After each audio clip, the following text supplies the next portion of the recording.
Hello and welcome back to the When You're Podcast, the podcast for when you're doing anything. Today we're talking about when you're watching Rising of the Planet of the Apes. I have to say, guys, if there was ever a franchise that I thought, wasn't going to make it, to today's time, I thought it would be these movies. Not that they're bad movies, you know what I mean? It's just kind of like, I don't know, I just, something about it just kind of was like, it's just another... Well, when it first came out at the time, I was just like, it's just another, it's another cash grab, money, kind of like a remake that nobody really asked for, nobody really wants, but hey, they're doing it, so, it is what it is. I just kind of feel like if you told me back when this first movie came out, like, oh, this is going to be like a long franchise, or like they're going to keep on going with this, I would be like, probably won't. But here we are. Anyways, let's just get right into the nitty gritty of it. This movie starts off like all movies starts off, all right? They always begin with the utmost important thing, okay? And that's drugs. Drugs are the leading force behind this movie. It's just the way that it is, all right? It's just human nature, all right? Drugs make the world go round for this movie, all right? So I think what's most important is for us to realize this movie's mistakes and not to, make them over again. But anyways, the movie starts off with drugs, and it kind of ends in very large disaster at the end, but we'll get to that. Okay, anyways. The name of the drug is some sort of... Okay, all I know is there's a doctor, right? Or there's this guy, played by, I think, James Franco. He is trying... Oh, this is it. He's trying to create a drug that cures Alzheimer's. All right. For a second there, I couldn't figure out Alzheimer's. Okay, Alzheimer's, and it's called like Alts. The name of the drug. They keep on. You know how they come out with like a new iPhone? It's like iPhone 15, iPhone. Eventually they get up to like iPhone 20 and blah blah blah. Right. So this one is like the 112th version of this drug. It's called ALZ 112, okay? And essentially what they're doing is testing it on animals, testing it on chimps, so that way they can like test and see if the drugs actually work. And by quote unquote testing it on the animals, it'll perform well with the humans because we're more evolved and so on and so forth. So anyways, the A12 drug is I want to say it's still in prototype stage. That's the right word. Prototype. It's a prototype drug. It's not for the masses. It's still in testing. It's still in development. They're still trying to figure out what works and what doesn't work about it. So anyways, what it does is it does something to your brain. Now, I forget the exact science or the language that they use in the movie. It's definitely supposed to help you. Well, it gives the chimpanzee that they give it to a lot smarter, a lot more capable of puzzles and communicating through sign language. Like it gives them all of the whatchamacallit. It gives them a heightened sense of intelligence. And because of that, they're able to run tests and experiments, and they're able to see a progressive growth. So, because it makes them smarter, they have to I think the way that it works is, at least for the testing of it all, I'm just trying to look at it from the perspective of I'm making this drug. I'm putting myself in their shoes. It's like, I'm making this drug. I'm testing it on these animals. How can I display it to people who are willing to buy it, or people who are willing to take it to the next I guess the next step would be human trials. But anyways, he gives it to this chimpanzee, and he has to show, I guess, board members or people who can like turn the drug into a successful, I don't know, shot or pill or whatever. And it can cure Alzheimer's. So they present the drug, or they present their study, which would be the chimpanzee, to the board, or I'm just going to say that like the higher ups. I think that's the board members, right? He shows it to the board members or the people of the company to show them that like, hey, this is the progress we made, you know? They're super smart. So anyways, they let the chimpanzee out, and then something goes crazy. I think it was just a defect from the drug, and the chimpanzee starts going nuts, and they kill the poor chimpanzee. So because of that, the project is killed. They're not doing the project anymore. They're not working on that drug anymore. And then they have to kill the rest of the chimpanzees that have been affected by it. But the chimpanzee didn't go crazy for nothing. It's because the chimpanzee had a baby, and because it has a cute little tiny baby, unfortunately she died. So now the chimpanzee has no mom. So who has to take care of it but James Franco? So it has to be James Franco who takes care of this baby, and he names the baby Caesar. So overall, the drug itself, there's no telling if the drug itself is all that bad, right? Like the drug itself isn't terrible. That's not what caused the rampage, or that's not what caused the mom to freak out. What caused the mom to freak out was she just had a baby. And I don't know, maybe her emotions were all over the place, or she was feeling a little out of it, right? Like I can't, you know what I mean? But it's just like, it's more of a protection thing. So she went crazy, and then it was all, well, not crazy, but she was just protective, I guess. So anyways, it is found out that Caesar, the baby of the initial drug-tested chimpanzee, that essentially Caesar is a product of what is born having been... He was born by the mom after being exposed to the drug. So because she had the drug in her system, it passed on to her son, and thus Caesar is really smart. And he's a product of the ALZ 112 drug that makes the chimpanzees smarter. So anyways, long story short, we move on to Caesar, and we find out that he's living a pretty good life. I mean, he's... Okay, hold on. Before we get to that, all right. They've been testing, okay, on all kinds of chimps, or I don't really want to say testing on a whole bunch of them. I guess the main one was the mom, the main mom chimpanzee, or she had progressed so far above all the other ones that it was kind of like, okay, she's the one that we're going to present. Anyways, it just kind of sucks that it all failed, you know? I think if there was such a drug that could improve Alzheimer's like that, it would be a huge waste to just terminate it. I don't know. Instead of maybe quote unquote looking for what the emotional stimulus or what caused an enragement, you know, from the animal.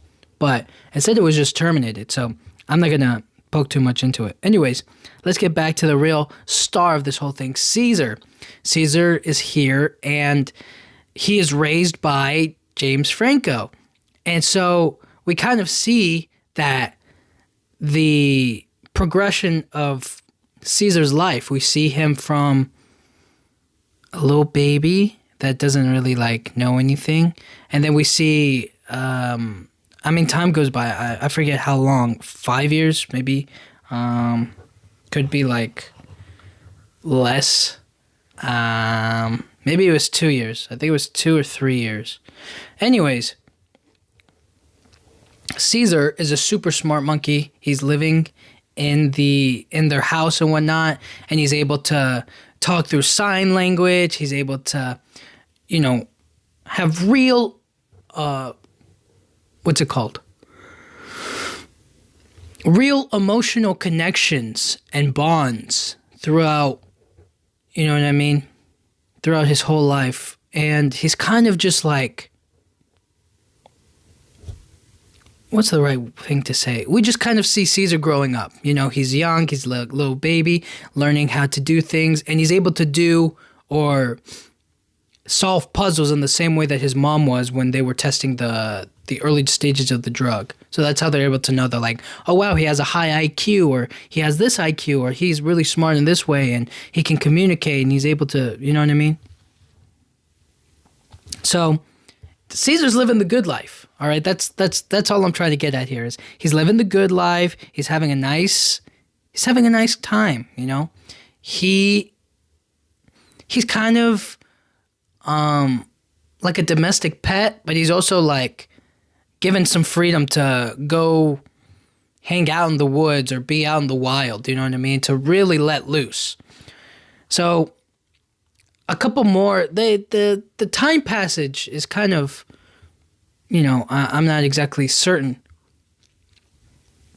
Because I remember it was like he was little and then he got a little bit older, so I mess up with that. But anyway, some time passes and Caesar is now older and he's kind of, I don't know what's the right term. He's like trying to figure himself out. He's like, I'm almost, of that age where I'm like, I need to go on my own or do my own thing, right? Kind of like, I don't want to rely on these humans anymore. I want to do my own thing. I want to have my, starts asking himself all of these questions like, who am I and where do I come from and where's my place in life? You know what I mean? I'm not like other human. I'm not like you guys. I'm like, who am I? What can I do? What's life all about? So throughout the years, I think that James Franco has been treating his father, who he has been trying to cure of Alzheimer's. That's why he got into this whole thing. He's been trying to cure his father with the ALZ-112 drug that didn't work on the mom chimpanzee, on Caesar's mom. But he's been trying to treat him with it or try to figure out how to adapt it or to make it better. So anyways, his dad is starting to do well. He's doing okay. He's fine, you know what I'm saying? But as the years go on, his dad is kind of like, you know how when you get a flu shot, it's just you get the flu so that way you can fight against it or you're stronger against it? Well, in the same kind of sense is like he got this drug into his system, like he's become immune to it. So now when he gets more of the drug, it doesn't really. What's a better way of describing it? It's like when you get. You know what? It's like when you smoke weed. Okay. The first time you do it, it's just kind of like, man, it takes like only one. It takes only one joint or one little. You know what I mean? It just takes one little puff of it to get you high, right? But then as you do it more and more frequently, then it's kind of like, well, I need more. Now I need two. Now I need 2 joints. Now I need 3. Now I need like a whole, you know what I mean? Now I need this much to get me high or to like really feel it or to really go hard on it. So essentially that's the same way for him. It's that like, his dad can't, his dad is kind of like becoming immune to the drug that's supposed to help him out. He needs a lot more of it or Otherwise, it won't, quote unquote, he'll like kind of resist it, or he'll become, he'll fight against it. His own body will internally like figure out how to get rid of it or whatnot. So, long story short, Caesar's living the good life, okay? He's having a nice time, and he's starting to ask himself all these questions like, who am I? Where am I in life? So he lives with James Franco and his dad and his girlfriend, and they're kind of like living their everyday lives, you know? But then one day, his Alzheimer forgetful father gets into like an argument with a neighbor, and Caesar is trying to like, hey, you know, leave him alone. And then they get into a fight, and then all of a sudden Caesar's the bad guy, and they're like, he's a wild animal, you should take him away. So then, you guessed it, poor little Caesar gets taken away from the good life. He is all because of this old man played by John Lithgow, who, when I watched the scene, I was just kind of, it's one of those awkward moments where you're like, you know what I mean? Like, it just makes me feel uncomfortable, one of those moments, because it's just like, I don't really like that. I want more happy, kind of like a Curious George type of vibe, you know what I'm saying? But instead, they have to do this in order to progress the plot, and I get it, but it still doesn't make the scene any less uncomfortable. So anyways, they take Caesar away, they call animal control, and they're just like, he doesn't belong to live here with us humans, you know what I mean? He's dangerous. And it's like, you're the neighbors, the you know what I mean? He's the guy he's the problem here, all right? Caesar wouldn't have to do anything that he did if he would just learn to be compassionate and actually care about his neighbors, you know what I mean? Care enough to understand his condition, that he has Alzheimer's, and that sometimes he does things that he doesn't even know that he's doing, all right? It's just a matter of like, hey, it's okay, you know what I mean? Letting things go. Instead, they have to have this pushback. But anyways, long story short, Caesar gets taken to some zoo, like compound for primates. So they take him over there, and Caesar is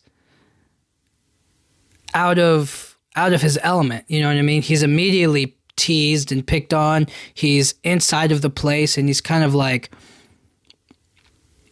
tormented, you know what I mean? It's not a good life for him. He's taken away from the people he loves, his friends, his family, the kind of like domestic life that you and I appreciate. He's thrown into a cage and treated like something less than, you know what I mean? He's not loved like he's used to being loved, kind of in the same way that a child is loved by their parents, and so on and so forth. So, hey, it's not all bad. He makes friends, you know what I mean? There's a chill ass orangutan in there who is like, "What's up? It's me." And they speak through sign language, and they kind of become friends. So anyways, Caesar eventually kind of starts figuring the place out. He's putting that brain to work, all right? And he's kind of like figuring out how to deal with the system, or how to deal with like being in his cage and being out in the open.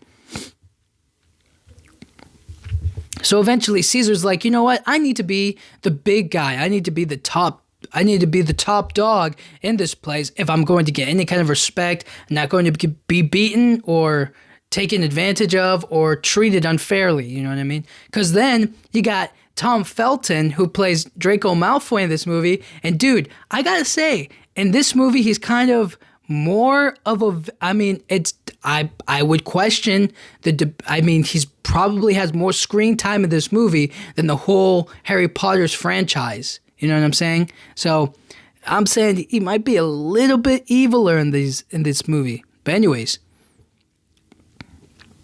Caesar eventually is like, hey guys, I'm the big, what's it called? I'm the big chimp around here, okay? So everybody chill out. And I think Um, I want to say that they have been working on a new drug. The James Franco and people, they've been working on I don't want to say a new drug. Maybe that's the wrong way to say it. Uh, uh, uh, what am I trying to get at here? Oh, okay. So James Franco, right? He made the ALZ 112 drug, but then they terminated it. Well, apparently, I think I'm trying to remember because I watched it and then I kind of like blanked out because I only care about like the cool action scenes that are coming out. But anyways, there was a new drug made called ALZ 113. So they improved the drug and trying to make it into more of a what's it called? A gas form of the drug. So that way it can improve the ape's intelligence. So the compound that they sent Caesar to with all the primates, that's the new testing place for the new drug. And James Franco finds out about it, and he's just like, "Let me take it home. Let me test it on my dad, to see if it really is a better drug than the ALZ 112 drug that we've developed." He takes it home. He gives it to his dad, and then John Lithgow dies. How sad is that? Crazy. But now after all of that, you know what I mean? We know that the drug is bad, but they tested on the animals, and somebody else gets sick. Some guy, the James Franco's right-hand man, you know what I mean? He gets poisoned, or he gets exposed to the drug, the new ALZ 113. So anyways, he gets taken in by it, and now it's kind of,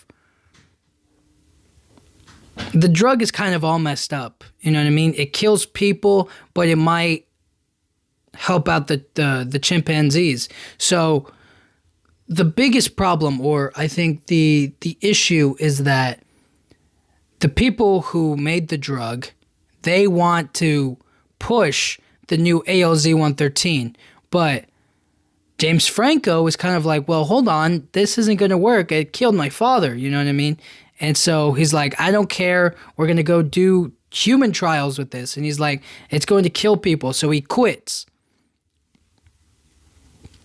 So after all that, James Franco's assistant, he kind of like is going through it because he got exposed to that stuff. And he's like, well,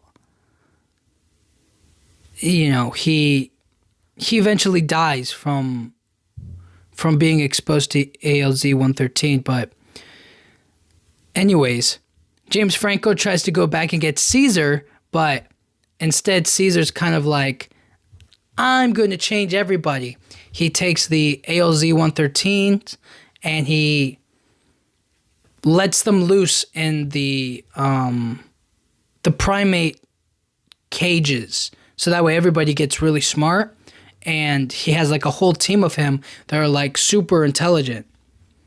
And so eventually he comes back, he gives everybody the drug, they become really smart, and that's when Draco Malfoy, Tom Felton, gets his just desserts, and that's where the famous scene where he like tries to stab him or like shock him with the taser, and he goes, "No!"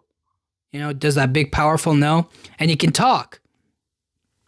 And then Tom Felton gets killed by all the apes, all the primates in there. They kind of like trample over him, or they just beat him. You know what I mean? So anyways, everybody kind of escapes, and they also free animals from the zoo. And so there's like this big chimpanzee outbreak, and now the police are trying to like stop them from causing any more harm or whatnot. So there's like this Golden Gate Bridge scene. It's super sick. But anyways, now there's there's this big battle on the bridge with like a helicopter and the chimpanzees like climbing onto the bridge and doing all this crazy stuff. So at the end of it all, right, the new drug A113 is spread to all of these animals, and a few humans have had it and have died from it, but the primates, their intelligence is increased, is all I say, and pretty quickly. You know what I'm saying? So, anyways, there's the big final fight on the Golden Gate Bridge, and all of the primates, they get away. They go out into the woods, and they live a good life. And finally, James Franco catches up with Caesar and is like, Caesar, what's going on? What happened to you? And Caesar's like, I love you, father. And then James Franco's like, I love you too, son. And he's like, if you leave now, you know what I mean? If you do this thing, the humans are going to come after you. And Caesar's like, yes, I know. And they kind of have like this final acceptance moment. It's like, James Franco says like, you should come home with me. And Caesar's like, I am home, father. You know what I mean? He's like, I am home. And then he kind of goes off into the new world where he's kind of living this new life. They escape and they go off, and all is well. You know what I'm saying? They go out there, they live this new life, they're free. What could go wrong? But now there's that one guy who got exposed to it from James Franco's assistant.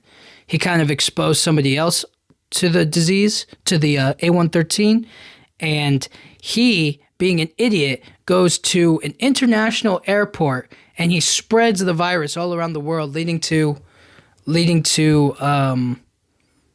everybody dying from the ALZ113. So, you know, if only we really cared about this movie, you know what I mean, in 2020, but just the spread of the whole pandemic, you know what I'm saying?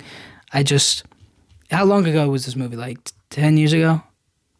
It is 2011. So if we had paid attention, you know what I mean, 9 years ago, right? If we had just clocked it, but you know, what can you really do?